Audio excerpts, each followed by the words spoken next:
A very good evening to you all, and thank you for joining us here on Rwanda Television News. We hope you had yourselves a very productive Thursday. Now this is a sneak peek at our edition tonight. The UK-Rwanda Immigration and Economic Partnership became an Act of Parliament after being granted royal assets. Parliamentarians are urging the government to enhance the capabilities of the Rwanda Meteorological Agency.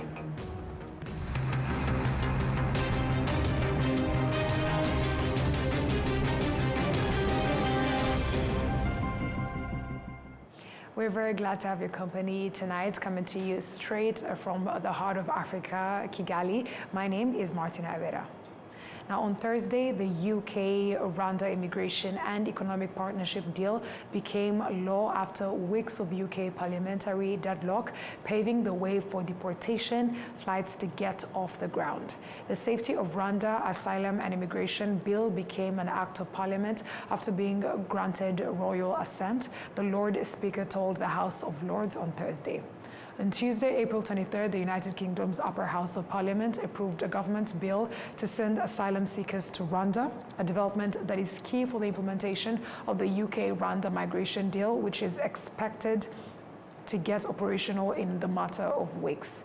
Inked in December last year in Kigali by Minister of Foreign Affairs Dr. Vincent Biruta and UK Home Secretary James Cleverly, the deal seeks to revive the Migration and Economic Development Partnership, MEDP, which was ruled unlawful by the UK Supreme Court in November of the same year.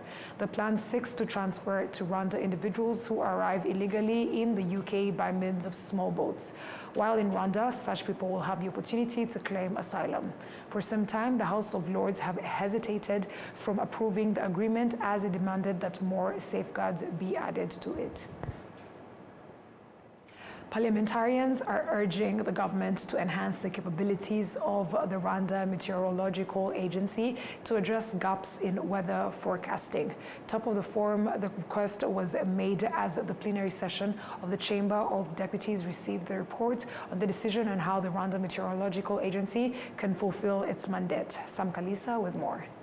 Farmers say they follow weather forecasting news as disseminated by the Rwanda Meteorological Agency. They say there has been a positive change in terms of the accuracy of the weather forecasting news, although there are still gaps. When the forecast changes, we face issues, but when it goes as they said, it helps us to make appropriate decisions on which crops to cultivate. But in general, we follow the weather forecast. Parliamentarians say there is still a huge gap in weather forecast information. The information they give misleads different institutions. Farmers are misled because their plans are cut off by the fact that the information is not accurate. Sometimes they say due to heavy winds from the Indian Ocean, high amount of rainfall is expected, and then it does not happen. Or they say the rainy season is over. Then the next day it rains heavily, destroying property and taking lives.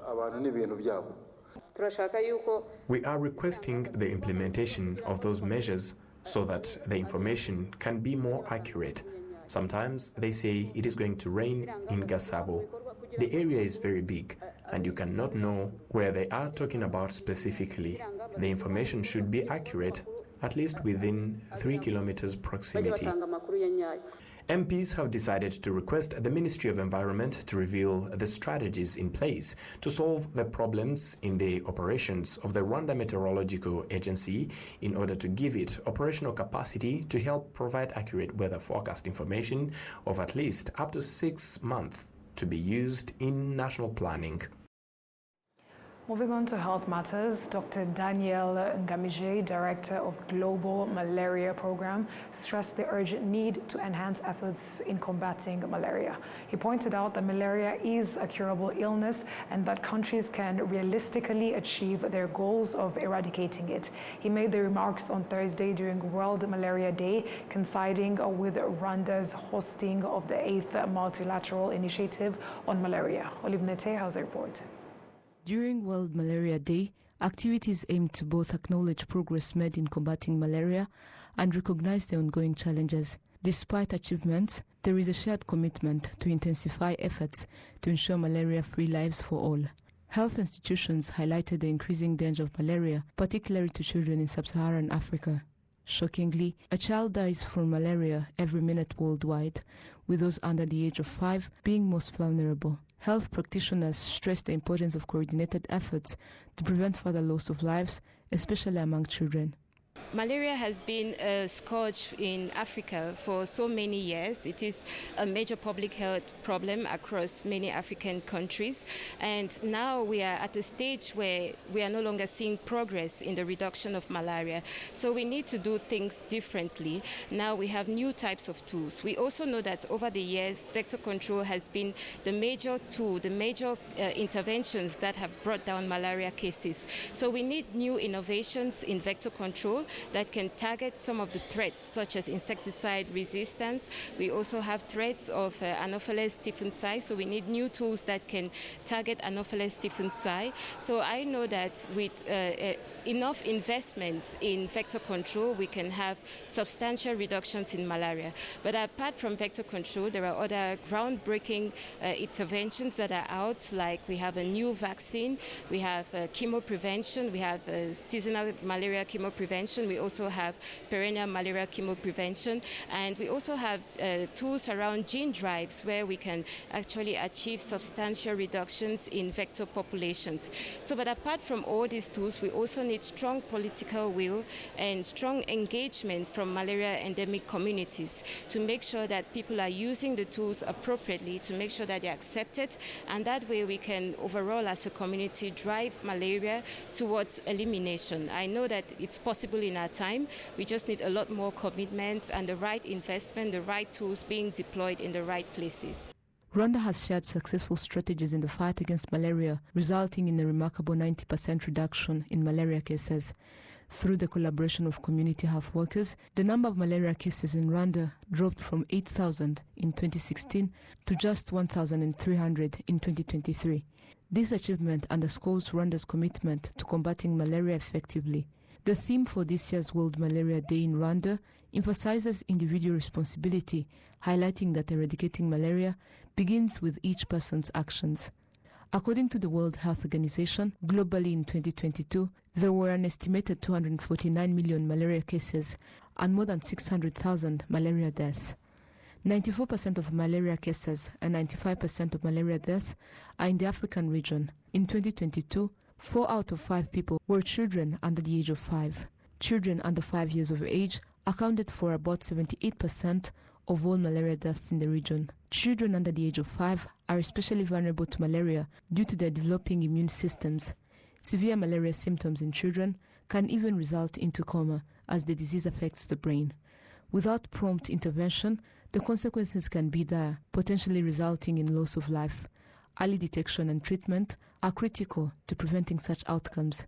Dr. Daniel Ngamije, Director of the Global Malaria Program, stressed the urgent need to enhance efforts in combating malaria. I think it was recalled progress made so far since 2000, with so many lives saved, so many cases averted, and of course it was mentioned that unfortunately for the last 10 years or 7 years, the progress has stalled. And the progress has stalled to the point that we are off track regarding global technical strategy targets by 50% at least. And if the trend continues like this, we will be off track by 2030 around 80%, which means we will not reach global technical strategy as agreed by member states in 2015.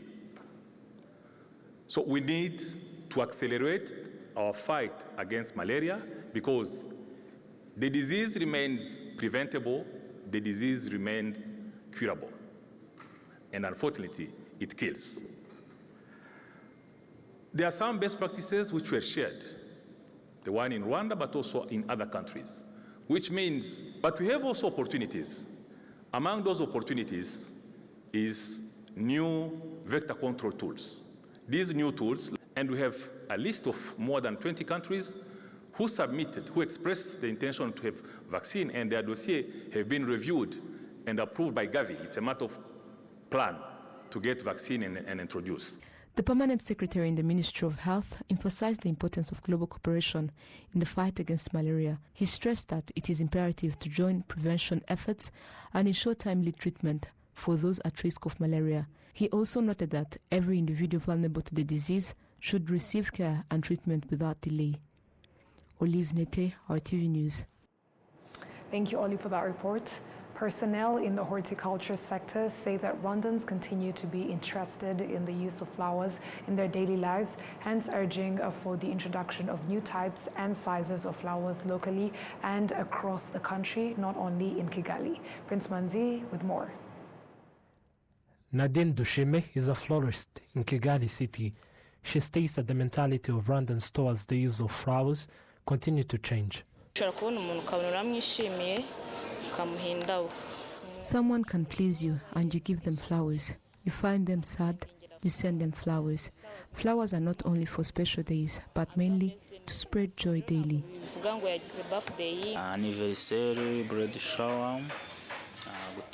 Birthdays, bridal showers, proposals, funerals, all those are occasions that we provide these services in. Currently, people are enjoying the usage of flowers. These florists tackle on the challenges on liking various types of flowers and in abundance. They also tackle on how their retail are also increasing.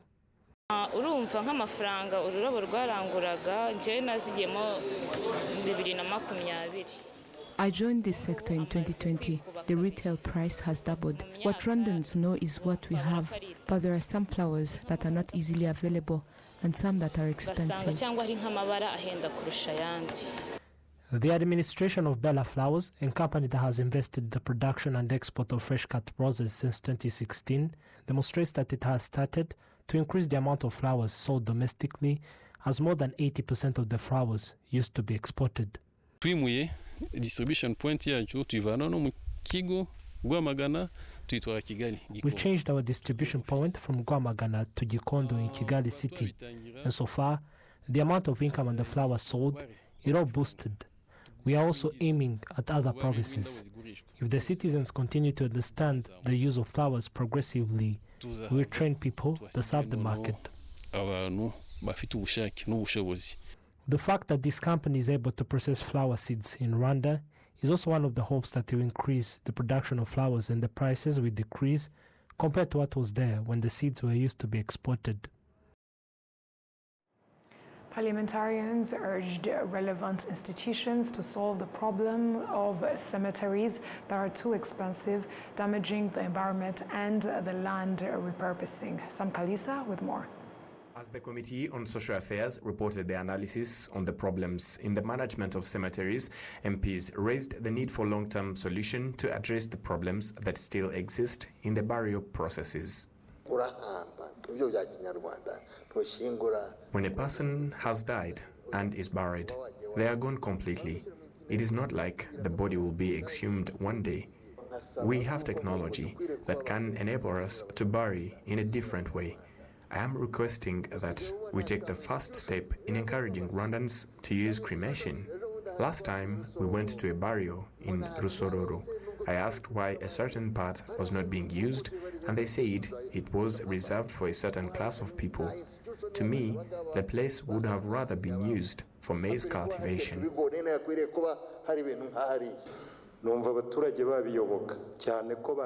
I think residents are willing. We have seen an example where it is done in Wigesera district, even using firewood. So far, 5 bodies have been cremated. The plenary session made the resolution to request the government to amend the law regulating cemeteries in not more than 6 months. Although we have a culture of supporting a family that lost a loved one by contributing money, some families lack means to bury their people. One example is that after a cemetery has been closed, bodies are transferred to a different cemetery. The current law determining the organization and use of cemeteries was enacted in 2013. Accepted inhumation ways. But for a body to be cremated, it requires an authorization issued by the Executive Secretary of the sector or, in his or her absence, by the deputy. The Private Sector Federation of Rwanda this Thursday signed a memorandum of understanding with the Academy for International Business officials of the People's Republic of China in training their counterparts from Rwanda on how to trade internationally. So far, the Academy has a long partnership with the business communities from 170 countries worldwide, according to San Nsoge, the president of the Academy. According to the Chief Executive Officer of PSF, Stefan Ruzibiza, the MOU was worth it. This is an agreement signed with the Chinese International Business Academy for purposes of enhancing and building the capacities of our business members here. So we are doing it in so many folds. One is to have trade missions and information sharing. Two is to make sure that at least our business members have an opportunity to access these training materials, knowledge and skills that will help them or her to do their businesses sustainably. It is relevant and it is needed. One, the business trend is changing more often. Two, business is about the network and access to information. So China is one of our trading and investment partners in Rwanda, and is a big business country, so you can't bypass it, you can't avoid it, and that's why we think it is not only needed but is also necessary that we have this partnership on our books.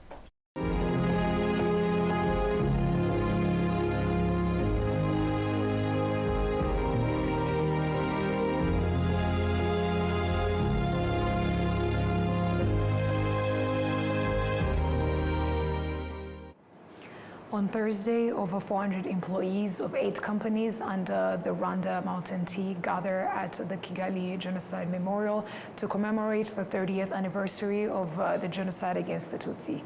Discussions focused on the history of before and after the genocide against the Tutsi and how hatred and divisions torn the unity of Rwandans led to the most tragic event of the 21st century.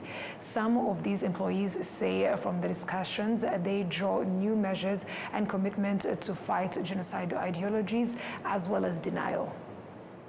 Very important for big organizations that came here to commemorate, because among the staff there are a lot of youth that can make change to make better future for Rwanda that we wish to have in the future. So in commemoration today, we learned a lot about our history, and that history will help us to build our future, our best country that we wish to have in the future. We will also take home something that we can use on social medias to fight people who are denying that the genocide happened in Rwanda, which is not the case. So as the youth, we have a very big responsibility.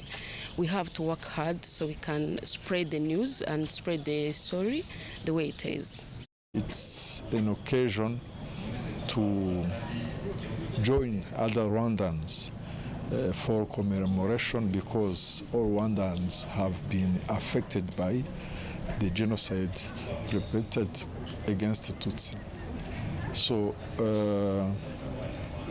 another element is that most of our employees and stakeholders in our group companies are still young, so they have to learn about our history, know what happened in the past, how this country came from, and the role played by the actual leadership led by His Excellency Paul Kagame, and try to build a spirit of unity, avoiding any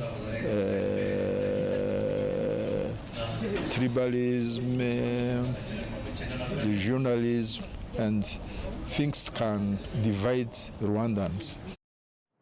Officials reiterate that the event presents an opportunity to remind employees of the importance of unity and renewed efforts to strive for the continued development of the country. Akagera Business Group and Toyota Rwanda management encouraged their employees to unite against genocide ideology and any actions that could regress the progress. This call to action was emphasized during a commemorative event for the 1994 genocide against the Tutsi. Sam Kalisa has more. The event was preceded by a visit to the Nyamata Memorial in Bugesera district to pay respect to the Tutsis who are buried there. Akagera Business Group and Toyota Rwanda were born out of Rwandese that existed before 1994. 7 employees of the company were killed during the genocide against the Tutsi. Employees of Akagera Business Group and Toyota Rwanda say the commemoration reminds them of the importance of unity. There are former employees of the company that were killed during the genocide against the Tutsi. Whenever I'm seated working, I try to maintain Rwandan cultural values and heritage, but moreover, fight ideology and anything that can turn the clock backwards. I strive for a better future. Preserving and understanding our history as employees of this company is important. We now understand how hatred and ideology was spread, leading to the genocide against the Tutsi. Officials say the annual commemoration event is meant to provide employees with a better understanding of the negative side of division and the need to strive for unity and the country's progress. We teach our employees, many of whom are young people, the strength of our country's history, and teach them about the genocide against the Tutsi. And this is a tool to help them be united and fight whatever that could push them backwards. 7 employees of Rwandese are known to have been killed during the genocide against the Tutsi. However, some sources say there were about 20 of them, only that the rest have not been identified yet.